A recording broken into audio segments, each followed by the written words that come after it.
The scent of fresh coffee mingled with the salt of the sea.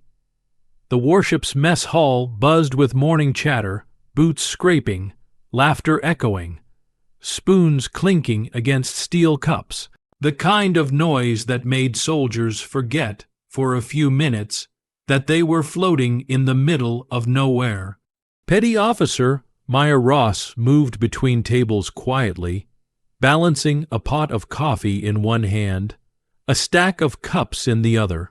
Her uniform was neat but plain, no special patches, no marks of distinction, just another name on the roster. To most of them, she was invisible. The men at the corner table were loud, SEAL operators from a recon unit. Their stories rolled out like thunder, each one bigger than the last. Ross, one of them called, grinning, "You missed it last night. Alvarez here took down 2 targets before we even blinked." She smiled faintly, pouring his coffee. "Sounds impressive." Alvarez smirked. "Yeah, but I bet you've never seen action like that, huh?" Her hand paused. For a fraction of a second, her gaze flicked up, sharp, unreadable. Then she smiled again, soft and unbothered. "Not lately, sir." Laughter followed her as she walked away. If they'd looked closely, they might have noticed the faint burn mark along her wrist, the kind that didn't come from a kitchen. They didn't. The mess doors burst open. A voice barked, "Admiral on deck." The room stiffened. Chairs screeched back.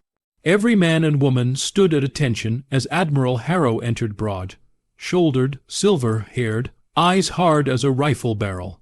He carried the kind of authority that didn't need announcing. "Relax," he said, waving a hand. "This isn't a drill." He stepped to the center of the hall, scanning the room.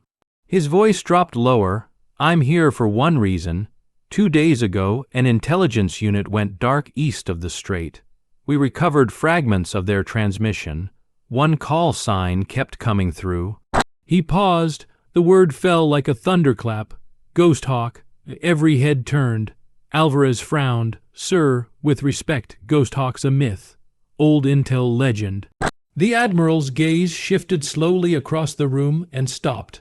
On her, Maya froze, the coffee pot trembling in her grip. "Petty Officer Ross," the LOUD Admiral said quietly, "I didn't expect to find you here." The room went dead silent. One of the SEALs whispered, "Wait her." Maya straightened, setting the pot down carefully. "I'm retired, sir. Not anymore." The Admiral's tone softened, but his eyes didn't. "We just lost 20 men. You're the only one who's ever been behind those lines and lived." The air thickened with disbelief. Another SEAL leaned forward, voice low. "Sir, what's her call sign got to do with that?" The Admiral looked at him. "Ghosthawk isn't a call sign, it's a warning." Maya exhaled slowly. The quiet around her wasn't respect. It was fear. Hours later, deep below deck, the briefing room glowed under cold light. A map flickered on screen, showing red markers across a mountain valley. The insurgent commander behind these strikes, the Admiral said, is the same one who nearly killed her entire recon team 3 years ago. He turned to Maya.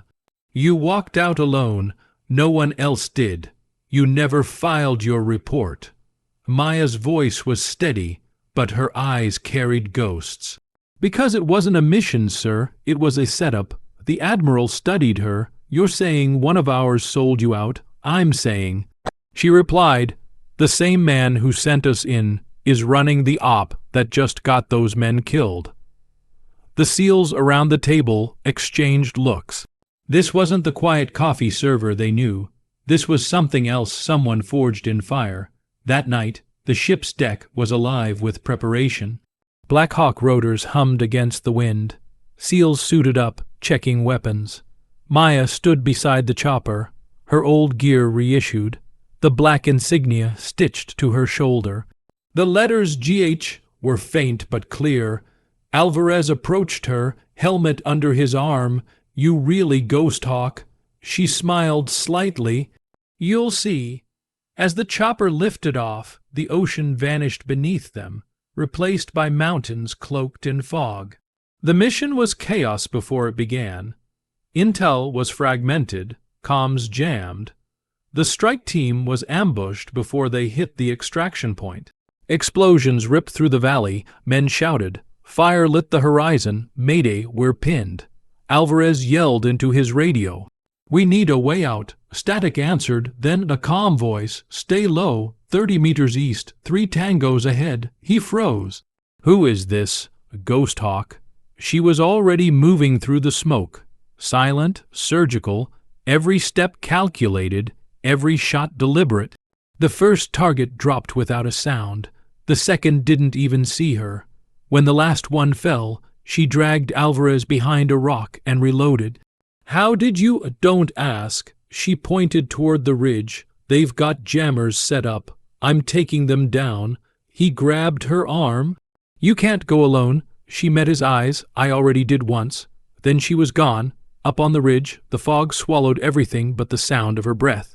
She moved through it like memory faint, unstoppable. The first jammer went up in flames. The second followed.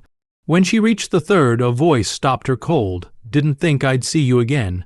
From the shadows stepped a man she once called brother.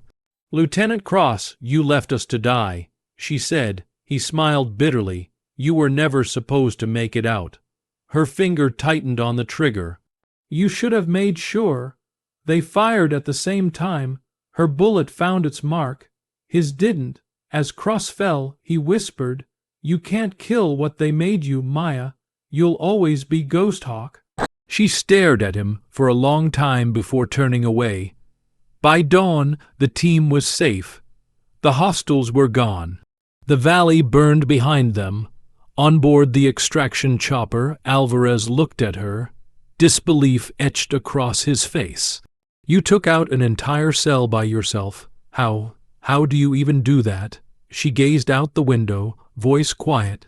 You stop thinking about how, you remember why. He frowned. Why? She looked at him, eyes distant. Because someone has to come back. 2 weeks later, back on the ship, the Admiral found her in the same mess hall, this time sitting alone with a cup of coffee. Ghosthawk, he said softly. She smiled faintly. It's Maya, sir. The call signs retired again. He nodded, setting a file on the table. Not this time. They're creating a new task unit. They want you to lead it. She stared at the folder, then out the window at the endless sea. Last time I led men, she said. None came back. The Admiral's tone softened. Then this time, make sure they do. He turned to leave. She stopped him. Sir. He looked back. She gestured to the empty cup. Still want that coffee. He smiled. Not unless you're serving it. When he walked away, she looked down at her reflection in the dark surface of the drink, calm, unflinching. Ghosthawk was gone, but Maya Ross was still here. And somewhere out there, in the quiet between waves and wars, the legend of the soldier who once served coffee and froze an entire room with a single name began to spread again. Not as a story of blood, but of redemption, because sometimes the deadliest warriors aren't the ones who draw their weapons first. They're the ones who remember why they ever picked them up.